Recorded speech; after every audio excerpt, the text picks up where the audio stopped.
আসসালামু আলাইকুম সম্মানিত ভিউয়ার্স, কেমন আছেন আপনারা সবাই? আপনারা জানেন ইতিমধ্যেই আমার যে পুরানো আইডিটা সেটা নষ্ট হয়ে গেছে। তারই প্রেক্ষিতে এই পেজ ওপেন করছি এবং সকল নিয়োগ ফলাফল থেকে শুরু করে চাকরি প্রত্যাশী ভাই বোনদের জন্য যে বিভিন্ন বিষয়ভিত্তিক ভিডিও এই পেজে আপলোড দেব।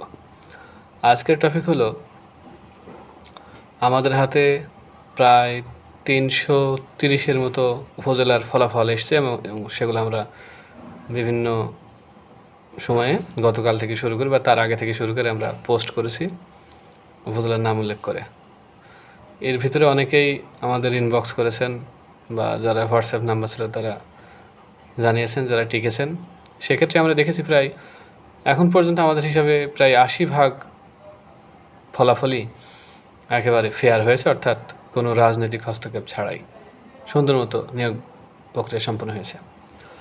তো এইখানে মূলত সমাজ সকল শুমারি জরিপ বাংলাদেশ পরিসংখ্যান ব্যুরো করে থাকে, কিন্তু এবার একটু ব্যতিক্রম। এই কাজটি করছে সমাজসেবা অফিসের নেতৃত্বেই ফ্যামিলি কার্ড শুমারি হতে যাচ্ছে।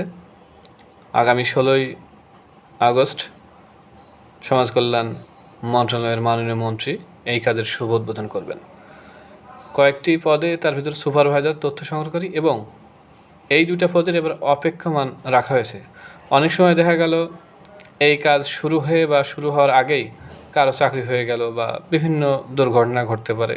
সে হয়তো কাজ দেখেছে 2-1 দিন করার পরে সে এই কাজে যে না, it is impossible to me, আমার দ্বারা অসম্ভব। সেক্ষেত্রে অপেক্ষমান তালিকায় যারা রয়েছেন তাদেরকে ক্রমান্বয়ে ডাকা হবে, ঠিক আছে? আর সম্মানের বিষয়ে এখানে স্পষ্ট বলা আছে, ভলেন্টিয়ার, স্বেচ্ছাসেবক 165 টাকা পার হাউস হোল্ড, যেটা আপনারা দেখেছেন এটা সম্পূর্ণ ভুয়া। আবার 25 টাকা যেটা দিয়েছেন এটাও ঠিক না। এখন পর্যন্ত সমাজসেবা অফিস থেকে এই টাকার পরিমাণটা বলা হয়নি, তবে বলা হয়েছে এটা 30,000 ক্রস করবে না। আসেন ট্রেনিং আপনাদের 15 তারিখের দিকে শুরু হয়ে যাবে। 16 তারিখে সম্ভবত মন্ত্রী মহোদয় যেদিন উদ্বোধন, ওই দিন তারপর থেকে ট্রেনিং শুরু হবে। আর ট্যাব ইতিমধ্যেই উপজেলা যে আপনারা জনশুমারি যে কাজ করছিলেন এবং অর্থনৈতিক শুমারি যে কাজ করছেন সেই ট্যাব সম্পূর্ণ প্রিপেয়ার করা হয়েছে, চেক দিয়ে সেগুলো ইতিমধ্যেই সমাজসেবা অফিসে পৌঁছে গেছে। আর চ্যালেঞ্জিং কয়েকটা বিষয় আছে, যে সঠিক তথ্য নেওয়া, কারণ এখানে ছবি ওঠানো, ঠিক আছে, এনআইডি যাচাই করা। এই এনআইডি কিন্তু আবার নির্বাচন অফিসের ওই লিঙ্ক দেওয়া হবে তাদের, ওইখানে যাচাই করে সেই ব্যক্তির নামে কেমন সম্পত্তি আছে, তার ঘর বাড়ি, অর্থাৎ কারা প্রাপ্য হবে না সেগুলো বাদ যাবে, কারা প্রাপ্য হবে সেখান থেকে বাছাই করে দেখা গেল প্রথম পর্যায়ে লোক নেবে, দ্বিতীয় পর্যায়ে, তৃতীয় পর্যায়ে, এইভাবে ফ্যামিলি কার্ডগুলো আস্তে আস্তে হবে। আর ফ্যামিলি কার্ড হয়ে গেলে অন্যান্য যে কার্ড আছে, অর্থাৎ বয়স্ক ভাতা, বিধবা ভাতা বা এগুলো কিন্তু একটার আওতায় চলে আসবে, অর্থাৎ একই মানুষ একাধিক সুযোগ সুবিধা ভোগ করতে পারবে না। তো আমরা আমাদের টিম নিরলস প্রচেষ্টার মাধ্যমে আপনাদের ফলাফল দিতে অনেকটাই সমর্থ হয়েছে, আরও দেয়া হবে।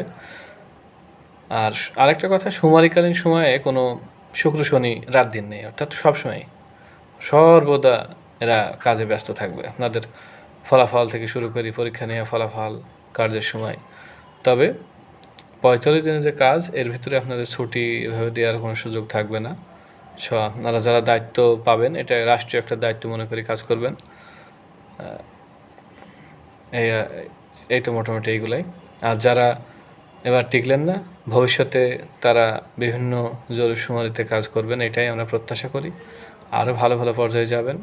আরেকটা কথা, আমি যেহেতু আইডি তৈরি করছি না, পেজটা সবাই একটু চোখ রাখবেন, সবাই দোয়া করবেন, সবার জন্য সুস্বাস্থ্য এবং শুভকামনা জানিয়ে আজকের মতো এখানে বিদায়। আল্লাহ হাফেজ।